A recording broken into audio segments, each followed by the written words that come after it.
Alhamdulillah wassalatu wassalam ala rasulillah ma ba'd. What is the ruling on going on rides? Rides that you find in amusement parks and theme parks, or maybe even your local communal park. What is the ruling on going on the rides that you find within them, within these parks? There are rulings for children, there are rulings for adults. Now, there are a number of principles that are activated in looking at something like this. Al-aslu fil ashya al-ibaha, the ulama have said that the base ruling on things which are not acts of worship is that they are permissible. Allah subhanahu wa ta'ala khalaqa lakum ma fil ardi jami'an. Allah subhanahu wa ta'ala has created everything on earth for us to use. So whatever you find within the creation of Allah, or what humans have created with their own hands, this is from what Allah subhanahu wa ta'ala has created on earth for us to use. Therefore, a person doesn't need to ask whether it's halal or haram. This is because the base ruling on using things is that it is permissible, unless if the Sharia says, no, you can't use that thing. Such as food. Everything is permissible for you to eat and drink, except if the Sharia says, no, there are certain things that you can't eat and there are certain things that you can't drink. So going on the ride takes that principle and activates it and says, listen, you can go on these rides. But there are other principles. The Messenger of Allah sallallahu alaihi wasallam said, "La darar wa la dirar." Allah subhanahu wa ta'ala says, "Wala tulqu bi'aydikum ila tahluka." Don't put yourself in harm's way. The Messenger of Allah sallallahu alaihi wasallam said, there cannot be any form of harm or reciprocating harm. So the ulama from the contemporary, obviously it's a contemporary issue, they have looked at this and said, listen, for children and for adults, if it is something which is moving the body in a particular manner, and the aura is preserved, and your dignity is preserved, and there is no harm involved, then it is permissible. There's no doubt about it. It's a form of play, and it is permissible. However, if it is going to cause some kind of harm, legislative harm, such as your aura being exposed, or physical or possible mental harm, then it is not permissible to go on these things.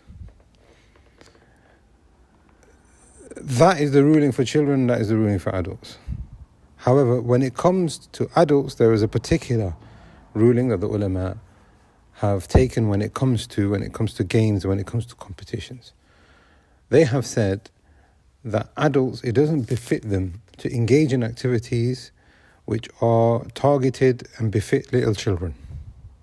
And this is very important. The way we talk, the way we behave, the way we spend our time, the things that we have an interest in, should be according to the level of maturity of where you are in your life. It doesn't befit a Muslim or a Muslimah who is mature, who is baligh, who is aqil, who is mukallaf, who is a person who is of the age of responsibility and accountability, that they behave in a manner that doesn't benefit. Therefore, the ulama have said games and competitions and sports and exercise is permissible for adults, but it must bring a benefit. And if there's no benefit, then it is not allowed. The Messenger of Allah sallallahu alaihi wasallam, for example, this hadith in Abu Dawood, found a man playing with a pigeon, and he is running after a pigeon. Look, he's a companion. The Messenger of Allah sallallahu alaihi wasallam said, "Shaitan yatba'u shaitan." This man is a shaitan, and he is following a shaitan. Now, how can the Messenger of Allah sallallahu alaihi wasallam call a companion a shaitan? It's not possible, because all of them, radiallahu anhum, all of them have attained the pleasure of Allah, and all of them we love and respect, and we can't say anything bad about that. So the ulama have explained that the Messenger of Allah ﷺ is not talking about him, the companion, he is talking about the action. You have a mature man behaving like a child who is running after a pigeon which brings no benefit in his life. This game and this sport that he has invented for himself, or perhaps it was something that the people of Medina were doing at that time, young children, I mean. So he goes ahead and does it. The Messenger of Allah ﷺ says, Shaitan is about shaitan. This person has been influenced by shaitan because he is doing the actions which do not befit his level of age and maturity. Therefore, the ulama have said, when it comes to games and sports and exercise, all of it, there's nothing wrong with you going on a treadmill, there's nothing wrong with you pushing weights, there's nothing wrong with you playing football or cricket or something like that. However, it has to be of a particular benefit. If it is just purely entertainment, and it reduces your level of intellect and aql and dignity to that of a child, then this is makruh, to say the least, with the ulama. So the same will apply to going onto rides and theme parks and things like that.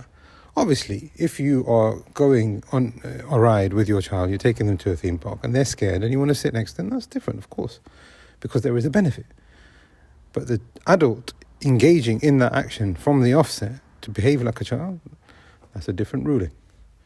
One last thing the question is also asking. Say, for example, a person goes on the ride and something happens. Does this take the ruling of self-harm or suicide? Now, Ibn Uthaymeen rahimahullah was asked about a person who drives carelessly, reckless driver, and he gets involved in an accident and he harms himself or he might even kill someone. Is this considered as suicide?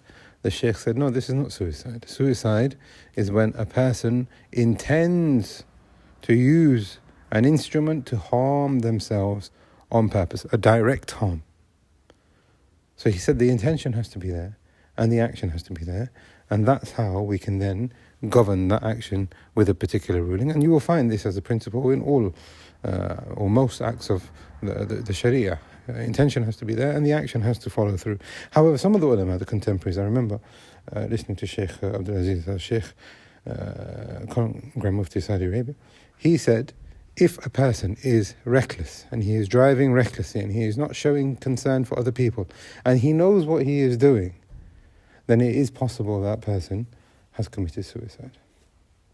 However, when a person is going on the ride, what they are saying here, I mean, there is no contradiction between these two fatwas, because what they are saying here is that if a person does it by mistake and they think likely that, look, I'm going to go on this ride, it's not going to be harmful for my body, my aura is not going to be exposed, I'm going on there for a reason such as, accompanying my children or something, all the safety checks have been made, this is a famous and well-known theme park, they've got health and safety procedures, etc. Nothing bad is going to go, nothing is going to go wrong, nothing bad is going to happen. In that scenario, if something does happen, they have taken all their measures and precautions, and inshallah, they are not considered as those people harming themselves. This has been lengthier than I wanted, but I think it's a very important explanation and detail that needed to be given to what we've got here. And this is a collection of different fatwa from different ulama who have looked at the issue when it comes to al-ab al-hawa'iyya, basically rides that you get in theme parks and the like. So we ask Allah subhanahu wa ta'ala that He gives us the best understanding of our religion, and He places in us maturity and aql and iman and tawfiq. Wallahu a'lam. Sallallahu ala nabiyyina.